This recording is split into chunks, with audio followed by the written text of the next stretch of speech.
এই গল্পটি একটি সত্য ঘটনার উপর ভিত্তি করে নির্মিত। আজ আমরা জানব আমেরিকার ইতিহাসের সবচেয়ে বিখ্যাত এবং নথিভুক্ত পজিশন কেস সম্পর্কে, অর্থাৎ এনা একুইনের পজিশন। এই কেসের উপর ভিত্তি করেই তৈরি হয়েছে মুভি দ্য এক্সোরসিস্ট। এটি সেই কেস যেটা আপনাদের মধ্যে অনেকেই জানেন। এমা স্মিথ, যিনি নিজের নাম পরিবর্তন করে এনা একুইন রাখেন। কিন্তু আজ আমরা এই আসল গল্পটি জানব দ্য রিচুয়াল মুভির মাধ্যমে। ইতিপূর্বে আমি এই গল্পগুলো বর্ণনা করেছি, যার লিঙ্ক আমি ডিসক্রিপশন ও পিন কমেন্টে দিয়ে রাখবো। যদি না দেখে থাকেন তাহলে বর্ণনাগুলি দেখে আসতে পারেন। গল্পের শুরুতে আমরা একজন ফাদারকে দেখি, যিনি ভয়ে ভয়ে একটি ঘরের ভেতরে যান। সেখানে একটি মেয়ে অস্বাভাবিকভাবে ঘরের দেয়াল বেয়ে উপরে উঠে যায়। এখন আমরা জানব এর 9 দিন আগের গল্প, আর্লি 1928। এখানে আমরা সেন্ট জোসেফের প্যারিশ প্রিস্ট ফাদার স্টাগনারকে গির্জায় কথা বলতে দেখি, যেখানে আমরা জানতে পারি যে তার ভাই 2 সপ্তাহ আগে মারা গেছেন এবং এই ঘটনার কারণে তিনিও খুব ব্যথিত। ফাদার স্টাগনারের সাথে সিস্টার রোজের সম্পর্ক খুবই ভালো। এখন ফাদার স্টাগনারের সাথে দেখা করতে আসে কয়েকজন ফাদার, যিনি তার থেকে উচ্চ পদে আছেন। এখানে সেই ফাদার স্টাগনারকে কিছু রিপোর্ট দেখান, যেগুলো সাইক্রেটিক রিপোর্ট ছিল। এখানে ফাদার স্টাগনারের কাছে এমন একটি মেয়ের কেস এসেছে যাকে মানসিকভাবে অসুস্থ বলা হয়েছে, কিন্তু ডাক্তাররা অনেক চেষ্টা করার পরেও কোনো অসুস্থতার কারণ খুঁজে পাননি। সেই মেয়েটির প্যারিস অর্থাৎ সেই এলাকার গির্জার লোকেরা তার মেডিকেল ট্রিটমেন্ট বন্ধ করে দিয়েছে। এখন তারা চায় যে সেই মেয়েটির উপর এক্সোরসিজম বা শয়তান তাড়ানোর কাজ করা হোক। এই কাজের জন্য ফাদার থিওফিলাসকে আগেই নিযুক্ত করা হয়েছে। তবুও ফাদার সুপিরিয়র ফাদার স্টাগনারের সাথে আলোচনার জন্য এসেছেন, কারণ সেই মেয়েটির প্যারিস ফাদার স্টাগনারের গির্জায় আসতে চায়, তাই তাকে বিষয়টি জানানো হচ্ছে। কিন্তু ফাদার স্টাগনার মনে করেন যে এক্সোরসিজমের চেয়ে ভালো হবে যদি কোনো ভালো চিকিৎসকের কাছে নিয়ে যাওয়া হয়। তাকে একজন সাইকিয়াট্রিস্টকে দেখানো উচিত। কিন্তু সবকিছু আগে চূড়ান্ত হয়ে গেছে এবং এখন তারা স্টাগনারের কলের জন্য অপেক্ষা করছে, কারণ সেই মেয়েটি সবকিছু চেষ্টা করেছে এবং বছরের পর বছর ধরে অনেক কষ্টে আছে। রাতে ফাদার স্টাগনার সেই কেসটি পড়ছিলেন। সেখানে তিনি সেই মেয়েটির লেখা চিঠি পান, যেখানে সে নিজের কষ্ট লিখেছে। যেমন সে অস্বাভাবিক অদ্ভুত শব্দ শুনতে পায়। সে রাতেই ফাদার স্টাগনার ম্যানেজারের সাথে কথা বলে সেই মেয়েটিকে নিয়ে, অর্থাৎ এমাকে গির্জায় রাখার সমস্ত বন্দোবস্ত করেন। সেই রাতে স্টাগনারের ফাদার থিওফিলাসের সঙ্গে দেখা করার কথা ছিল, যিনি তখন গির্জায় তার জন্য অপেক্ষায় ছিলেন। কিন্তু স্টাগনার মনে করছিলেন তিনি স্টেশনে থাকবেন, তাই তিনি দেরিতে পৌঁছান। এখানে থিওফিলাস বলেন শয়তান তাদের পরিকল্পনাকে ব্যর্থ করতে সর্বোত্তভাবে চেষ্টা করবে এবং এজন্য তাদের প্রস্তুত থাকতে হবে। এখন 2 ফাদার রেভারেন্ট মাদারের সঙ্গে বসে সেই কেসটি আলোচনা করেন। মাদার পুরো কেস ফাইল পড়েছেন, কিন্তু এমার ব্যবহার স্বাভাবিক নয়। ফাদার থিওফিলাস 3 জন ফাদারের একটি দল চান, যার মধ্যে স্টাগনার সবকিছু নোট নেবেন এবং প্রমাণ সংগ্রহ করবেন। তিনি নিজে এক্সোরসিজম করবেন। এসব আলোচনা যখন চলছিল তখন হঠাৎ সিস্টার রোজ এসে উপস্থিত হন, যিনি খুব ভয় পেয়েছিলেন। তিনি এমার ঘরে তার জন্য খাবার নিয়ে গিয়েছিলেন, কিন্তু এমা কিছুই খায়নি, বরং সে অস্বাভাবিক আচরণ করছিল, বিড়ালের মতো হিস হিস শব্দ করছিল। ফাদার থিওফিলাস জানতে চান খাবার দেওয়ার আগে কি প্রার্থনা করা হয়েছিল, কিন্তু এমন কিছুই করা হয়নি। এখানে স্টাগনার রোজকে আবার খাবার নিয়ে আসতে বলে, প্রার্থনা না করেই। এরপর তারা এমার সঙ্গে দেখা করতে যান, যেখানে রুমটি পুরো এলোমেলো অবস্থায় ছিল। এমার মা মারা গেছে, যাকে এমা নিজেই কবর দিয়েছিল। এটা শুনে ফাদার খুব কষ্ট পান, কারণ সম্প্রতি সেও তার ভাইকে হারিয়েছে। এখন সে এমাকে ঘুমাতে বলেন। এমা তাকে ধন্যবাদ দেয়। এটা দেখে তিনি সরাসরি থিওফিলাসের কাছে যায় এবং বলেন হয়তো এমার কোনো মানসিক অসুস্থতা আছে আর তার চিকিৎসা দরকার। কিন্তু থিওফিলাস এটা মনে করেন না, কারণ এটি অন্যান্য কেসের মতো নয়। তিনি জানেন গির্জার কাছে 100-র মধ্যে 99টি কেস মানসিক সমস্যা হয়, কিন্তু এটি নয়, কারণ অভিজ্ঞতাও একটা বড় বিষয়। এবং এখন থিওফিলাস নিজে এমার সঙ্গে দেখা করতে যান। তার অবস্থা দেখার পর তিনি সবাইকে বলেন এমা ডিহাইড্রেট এবং অপুষ্ট, তারা তার শুদ্ধিকরণ শুরু করবে। সাথে সবাইকে তিনি বোঝান শয়তান সব রকম মিথ্যে বলার চেষ্টা করবে এবং বিভ্রান্ত করবে, কিন্তু যদি তারা আলাদা হয়ে যায় তাহলে তারা হারবে, তাই তাদের এক হয়ে থাকতে হবে। এবং এখন এমার উপর শুরু হয় প্রথম রিচুয়াল। সিস্টাররা এবং ফাদাররা প্রার্থনা পড়তে শুরু করেন। কিছুক্ষণের জন্য এমাকে একদম স্বাভাবিক লাগছিল, কিন্তু এক মুহূর্তের পরেই তার চেহারা পাল্টে যায়। সে জোরে চিৎকার করে এবং জ্ঞান হারায়। এটা দেখে ফাদার স্ট্যাগনারও অবাক হয়ে যায়। আজকের জন্য এতটুকুই যথেষ্ট ছিল। সব সিস্টাররা চলে যাওয়ার পর স্ট্যাগনার এমাকে চুপচাপ দেখছিলেন। তখন হঠাৎ তার দেহ একবার কেঁপে ওঠে। এতে ভয়ে স্ট্যাগনার সেখান থেকে চলে যান। এখন প্যারিসের সব সিস্টাররা রোজের কাছে জানতে চান সবকিছু ঠিক আছে কিনা, কিন্তু রোজ মিথ্যে বলেন যে হ্যাঁ, সবকিছু ঠিক আছে। পরদিন স্ট্যাগনার এমাকে থিওফিলাসের সঙ্গে বাগানে কথা বলতে দেখেন এবং সেখান থেকে শুরু হয় দ্বিতীয় রিচুয়াল। সেখানে আবার প্রার্থনা শুরু হয় এবং এবার এমার মধ্যে স্পষ্টভাবে উপস্থিত দেখা যায় শয়তানের।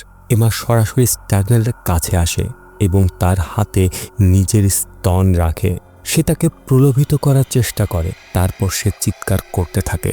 সবাই তাকে স্ট্যাগনার থেকে দূরে রাখার চেষ্টা করে। সিস্টার রোজ তাকে থামানোর চেষ্টা করে। তখন এমা চুল ধরে তাকে হাওয়ায় তুলে ফেলে। সবাই রোজকে তার থেকে ছাড়ানোর চেষ্টা করে। এমা রোজের চুল ছিঁড়ে ফেলে, যাতে রোজের অনেক ব্যথা হয়। এটা দেখে স্ট্যাগনার হতবাক হয়ে যায়, কারণ রোজ তার খুব কাছের।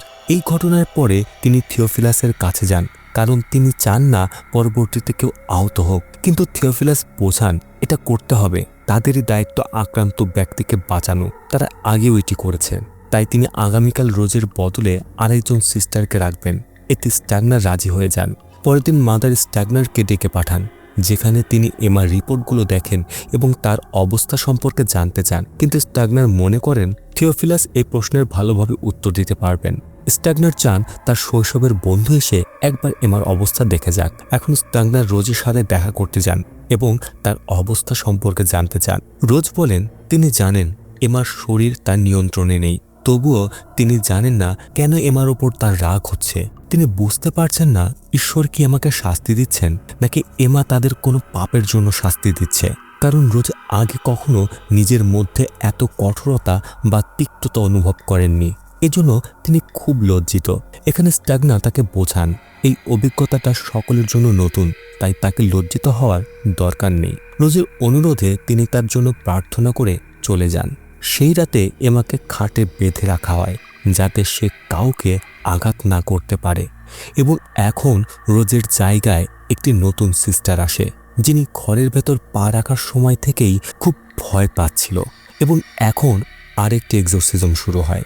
এমার খিঁচুনি শুরু হয়ে যায়। সবাই তার শরীর ঠিক রাখার চেষ্টা করে, কিন্তু হঠাৎ করে এমার গলা একবারে ঘুরে যায় এবং ঘাড় ভাঙার শব্দ শোনা যায়। ফাদার সবাইকে দূরে থাকতে বলেন। ঠিক তখনই একটা টেবিল উড়ে গিয়ে অন্যদিকে পড়ে যায়। সবাই খুব ভয় পেয়ে যায়, কিন্তু থিওফিলাস প্রার্থনা করতে থাকেন।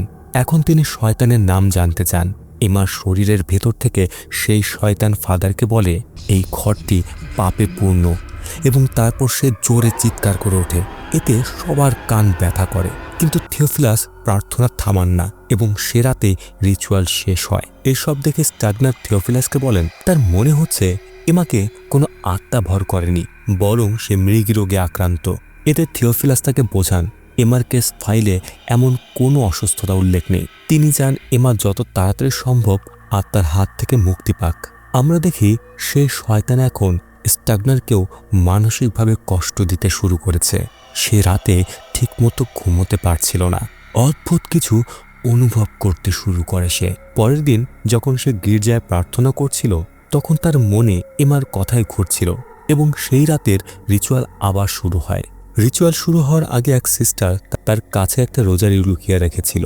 যখন থিওফিলাস এমার ভেতরের শয়তানের সঙ্গে কথা বলে, তার নাম জিজ্ঞেস করে, তখন সে শয়তান প্রথমে রোজারিও ফেলে দিতে বলে। তারা বোঝানোর চেষ্টা করে যে সেখানে কোনো রোজারিও নেই, কিন্তু সেই নার্স ওই রোজারি নিয়ে সেখানে এসেছিল আর শয়তান তাকিয়েছিল শুধুই তার দিকে। তাই থিওফিলাস সিস্টারকে বলেন সেই রোজারিও সেখানেই রেখে যেতে। এরপর আবার শয়তানের নাম জিজ্ঞেস করা হয়, কিন্তু এবার সে স্ট্যাগনারের দিকে তাকিয়ে তাকে জিজ্ঞেস করে তোর ভাই কি এখনো ফাঁসিতে ঝুলছে? তখন থিওফিলাস এমার কপালে ক্রস রাখেন, যাতে এমার অনেক কষ্ট হতে থাকে। এটা দেখে স্ট্যাগনারের খুব খারাপ লাগে এবং এখন নাম জিজ্ঞেস করলে শয়তান বলে যে সে মিনা। আর যদি থিওফিলাস আবার কিছু করার চেষ্টা করে, তাহলে খুব খারাপ হবে। তখন এমা বমি করতে শুরু করে এবং তার মুখ থেকে মাংসের একটা টুকরো বেরিয়ে আসে। সেই রাতে রিচুয়ালের পরে থিওফিলাস নিজেও অনুভব করতে থাকে সেই শয়তানটিকে। পরদিন স্ট্যাগনার তার ভাইয়ের জিনিসপত্র দেখছিল, যার মধ্যে সে সেন্ট মাইকেলের একটা লকেট খুঁজে পায়। সে সেটা তার ভাইয়ের ছবির ওপর রেখে দেয়। এরপর সে এমার সঙ্গে দেখা করতে যায় এবং সেখানে স্ট্যাগনার কিছু চিঠি পায়, যার মধ্যে একটিতে লেখা ছিল, যদি আমি তোমাকে তোমার হাতে তুলে দিই তবে তুমি আমাকে কি দেবে। সেই চিঠি এমার ভেতরে সে শয়তান লিখেছিল, যাতে বোঝা যায় সে জুডাস। পরদিন সিস্টাররা এমাকে রিচুয়ালের জন্য তুলতে যায় এবং দেখে তার পুরো দেহ লাল দাগ হয়ে গেছে, তার ত্বক পচতে শুরু করেছে। স্ট্যাগনার থিওফিলাসকে থামায়, যতক্ষণ না পর্যন্ত তার বন্ধু এসে তাকে পরীক্ষা করে ততক্ষণ যেন থেমে থাকেন। কিন্তু থিওফিলাস বলে যদি স্ট্যাগনার যেতে চায় তবে তিনি তাকে থামাবেন না, কিন্তু যদি তারা আরও দেরি করে তবে সেই শয়তান এমার ওপর আরও বেশি নিয়ন্ত্রণ নেবে। এমার হাত আবার বেঁধে দেওয়া হয় এবং আবার একটি এক্সরসিজম শুরু হয়। তখন এমা হঠাৎ উঠে সোজা সিস্টারের দিকে তাকিয়ে থাকে। এরপর সে স্ট্যাগনারের দিকে তাকায়। আবার নাম জিজ্ঞেস করলে শয়তান বলে এমা খুব দ্রুত মারা যাবে। থিওফিলাস এটা শুনে বোঝা যায় যে সেই জুডাস এবং তার ভেতরে সেই শয়তানটি চাচ্ছিল এমা আত্মহত্যা করুক। তখনই আলো চলে যায়। এটা দেখে সিস্টাররা খুব ভয় পেয়ে যায়, কিন্তু থিওফিলাস তাদের শান্ত থাকতে বলেন। সে শয়তানকে বারবার নিজেকে প্রকাশ করতে বলে এবং দেখা যায় এমা খাটের মধ্যে ঢুকে যাচ্ছিল এবং খাট হঠাৎ ভেঙে পড়ে। সবাই এমাকে তুলতে চেষ্টা করে। তখন এক সিস্টারের হাত এমার নিচে চাপা পড়ে যায়। সে হাত ছাড়াতে পারছিল না এবং যখন ছাড়ায় দেখা যায় তার হাত জ্বলে গেছে। এটা দেখে স্ট্যাগনার সবাইকে রুম ছেড়ে দিতে বলেন এবং থিওফিলাসের সঙ্গে ঝগড়া শুরু করেন।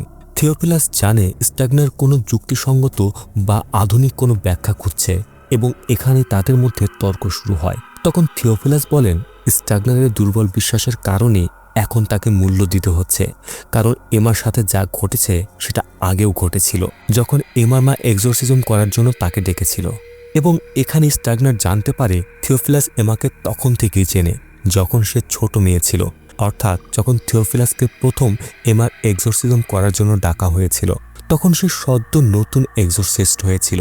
তার কাছে এক্সরসিজম করার মতো পর্যাপ্ত মাধ্যম ছিল না এবং যারা তাকে সহায়তা করছিল তারাও তেমন কিছু জানতো না। কিন্তু সে জানতো এমা পজেসড, আর সে সেটা সম্মুখীন হতে পারেনি, তাই এমাকে ডাক্তারের হাতে ছেড়ে দেওয়া হয়। এখন থিওফিলাস সেই একই ভুল করতে চান না। যদিও ডাক্তারের চিকিৎসার পরে এমা থিওফিলাসকে চিঠি লিখেছিল যে তার সঙ্গে এক অলৌকিক ঘটনা ঘটেছে এবং সে পুরোপুরি সুস্থ হয়ে গেছে, কিন্তু এই কেস এত সহজ ছিল না। শয়তানি আত্মাগুলো এমার ভেতরে থেকে সময় পার করছিল, কারণ তারা সঠিক সময়ের জন্য অপেক্ষা করছিল এবং যখন তার মা মারা যায় তখন তাদের সুযোগ মেলে। এখন স্ট্যাগনারের মনে প্রশ্ন জাগে, এমাই কেন? এখানে আমরা জানতে পারি যে এমা একজন সেন্সিটিভ মেয়ে ছিল, আর যে কোনো শিশুর এমন শৈশব সেই শয়তানি আত্মাদের জন্য একটি খোলা দরজা হয়ে যায়। সহজভাবে বলতে গেলে আমরা যেটাকে তুলোরাশি বলি, এবং এমার ক্ষেত্রে তারা এটা চালিয়ে যেতে চায়। এখন স্ট্যাগনার এমার অতীত জানার চেষ্টা করে। তখন সে জানতে পারে যে গুজব এবং প্রমাণ অনুযায়ী তার বাবা জেকব এবং মায়ের বোন মিনার মধ্যে অবৈধ সম্পর্ক ছিল। এমনকি তারা জাদুটোনা ব্যবহার করে এমাকে প্রভাবিত করেছিল। সেই সঙ্গে তারা এমাকে অভিশপ্ত খাবার খাওয়াতো এবং লিমন সেই মিনার কথাই বলছিল। এ সময় এক সিস্টার ভয়ে ভয়ে স্ট্যাগনারকে ডাকতে আসে। এরপর সবাই যখন এমা রুমের ভিতরে যায় তারা দেখে পুরো ঘরে রক্ত ছড়িয়ে আছে এবং এমা সামনে বসে আছে নগ্ন হয়ে। তখন থিওফিলাস এসে তাকে কাপড় পরিয়ে দেন। এখন রেভারেল্ড মাদার তাদের সঙ্গে কথা বলেন, কারণ তাদের এক্সোরসিজম কাজ করছে না এবং এখন মাদার সব কিছু বন্ধ করে দিতে চান, কারণ সেখানে যা ঘটছে তা সবাইকে খুব ভয় পাইয়ে দিচ্ছে। এমনকি এমা খুব বিপজ্জনক হয়ে উঠেছে, তাই মাদার তাদের 1 সপ্তাহ সময় দেন এবং বলেন যদি কিছু না হয় তবে এমাকে সেলারে রাখা হবে, অর্থাৎ বন্দি করে রাখা হবে। এরপর মাদার স্ট্যাগনারের সঙ্গে একান্তে কথা বলেন এবং তাদের বোঝানোর চেষ্টা করেন যে সে পরিস্থিতির ওপর নিয়ন্ত্রণ হারাচ্ছে, কিন্তু স্ট্যাগনার এই বিষয়গুলো পছন্দ করে না যে মাদার তার উপরে নজর রাখছে। তখন মাদার বলেন, আমি সারা জীবন পুরুষদের নির্দেশ শুনে এসেছি যারা আমার চেয়ে কম বুদ্ধিমান ছিল, কিন্তু আমি ভেবেছিলাম তুমি আলাদা, স্টাগনার তার কথা সম্মতি জানিয়ে চলে যায়। এখন স্টাগনারের ডাক্তার বন্ধু এমাকে পরীক্ষা করেন, যার থেকে বোঝা যায় এমা অপুষ্টিতে ভুগছে, তার খাবার এবং বিশ্রামের প্রয়োজন। এটা বলে সেই ডাক্তার চলে যায়। যদিও স্টাগনার বুঝতে পারে এমার ভেতরে এমন কিছু আছে যা সবাইকে প্রভাবিত করছে। অন্যদিকে আমরা রোজকে দেখি, যার ভেতরে ক্ষোভ জন্ম নিয়েছে। কিন্তু এটা শুধু রোজের সাথেই হচ্ছে না, স্টাগনারও পবিত্র জিনিস খেতে পারছে না এবং সে গির্জার মধ্যে এমার ছায়া দেখতে পাচ্ছে। এরপর আগের সেই ফাদার আবার স্টাগনারের সাথে দেখা করতে আসে। এখানে স্টাগনার বলেন এমার অবস্থা খারাপ হচ্ছে আর মেডিকেলের সাহায্য দরকার, না হলে সে মারা যাবে। সে জানে স্টাগনার সম্প্রতি তার ভাইকে হারিয়েছে, তাই এই ঘটনা তার ওপর আরও খারাপ প্রভাব ফেলবে। কিন্তু এতে সেই প্যারিসের প্রিস্টের অনুমতি দরকার। রাতে রোজ স্টাগনারের সাথে দেখা করতে আসে, যে প্রার্থনার পরেও নিজেকে একা অনুভব করছে এবং স্টাগনার নিজেও জানে না সে কি করছে। তখন স্টাগনার রোজের কপালে হাত দিয়ে তার আঘাত সম্পর্কে জিজ্ঞাসা করে। রোজ বলে সে ঠিক আছে এবং চলে যায়। রোজের ঈশ্বরে বিশ্বাস কমে যেতে শুরু করেছে। সেই রাতে যখন এমার উপর আবার এক্সোরসিজম হয়, তখন এমা রোজকে বলে যখন পরের বার ফাদার স্টাগনার তোমাকে স্পর্শ করবে তখন তুমি তার সঙ্গে ঘনিষ্ঠ হয়ে যেও। এটা শুনে রোজ সেখান থেকে পালিয়ে যায়। এখন এমার ভেতরে সেই শয়তান ফাদার স্টাগনারকেও তার ভাইয়ের মৃত্যু নিয়ে দুর্বল করতে থাকে। মেঝেতে পড়ে থাকা দড়ি দেখিয়ে হাসে, যার ফলে ফাদার স্টাগনার নিজেকে সামলাতে পারে না এবং বাইরে চলে যায়। এমার ওপর তখনও এক্সোরসিজম চলছিল, যেখানে তার শিরাগুলো কালো হয়ে যাচ্ছিল। সে আবার বমি করে এবং জ্ঞান হারায়। তারা তাকে পানি খাওয়ানোর জন্য তুলে ধরলে সে হঠাৎ একজন নার্সের উপরে হামলা করে এবং সোজা সামনের দেয়ালে উঠে যায়। এরপর সেই নার্সকে বলে ফাদার থিওফিলাস কোনোভাবে প্রার্থনা করে তাকে নিচে নামান। সেই রাতে মাদার একটা অদ্ভুত শব্দ শুনতে পান, যার ফলে সে ভয় পেতে শুরু করে। ওদিকে শয়তানি আত্মা ফাদার থিওফিলাসের সামনে এসে বলে যদি তুমি চলে যাও তবে খুব তাড়াতাড়ি মারা যাবে। এদিকে সেই রাতেই কিছু মুহূর্তের জন্য রোজ উপস্থিত হয়ে যায়, যাকে অন্য নার্স জ্ঞান ফেরায়। ওদিকে ফাদার স্টাগনারও দেয়ালের অন্য প্রান্ত থেকে অদ্ভুত শব্দ শুনতে পাচ্ছিল, যা তাকে খুবই কষ্ট দিচ্ছিল। এমনকি বাথরুমের আয়নায় চিড় ধরতে শুরু করে। এখানে সে এক মুহূর্তের জন্য এমার ছায়া দেখতে পায় এবং দেখে যে ওর হাতের চামড়ার নিচে কিছু একটা নড়ছে। তখন তার মনে পড়ে যায় যে এমা তার হাত চেটেছিল। এসব কিছু থেকে বাঁচতে সে ছুরি দিয়ে নিজের হাত কেটে ফেলে। পরদিন স্টাগনার ফাদার থিওফিলাসকে গত রাতের সমস্ত ঘটনা বলেন। তখন থিওফিলাস তাকে বলে সে যেন তার কারণ খুঁজে বের করে, কেননা তাকে তার গুরুত্ব বুঝতে হবে। কারণ এমার প্যারিস ফাদার তাকে ছেড়ে দিয়েছে এবং এমার আর কেউ নেই। এখানে সে স্টাগনারকে সেন্ট মাইকেলের কথা মনে করিয়ে দেয়, যে কিভাবে তিনি যুদ্ধ করেছিলেন। যে লকেটটা স্টাগনার তার ভাইয়ের জিনিসের মধ্যে পেয়েছিল সেটাই ছিল সেন্ট মাইকেলের। ওদিকে এমার অবস্থা খারাপ হতে থাকে আর নিজের শরীরের ওপর কোনো নিয়ন্ত্রণ নেই। সে কোনো কিছুই খেতে পারছিল না, যার ফলে সে খুব কষ্ট পাচ্ছিল। এমা একটি চিঠি লিখেছিল। সে চায় থিওফিলাস সেই চিঠি তার মায়ের কবরের উপরে রেখে আসুক। এক্সোরসিজম করতে করতে অনেক সময় কেটে গিয়েছিল এবং আজ রাতে তারা আর থামতে পারবে না, কারণ যদি থেমে যায় তাহলে তারা এমাকে চিরতরে হারিয়ে ফেলবে। এরপর শুরু হয় চূড়ান্ত এক্সোরসিজম। এরই মধ্যে এমার মধ্যে থাকা সেই শয়তানি আত্মা সেখানে দাঁড়িয়ে থাকা এক নার্সের দাদির কণ্ঠে কথা বলে তাকে বিভ্রান্ত করার চেষ্টা করে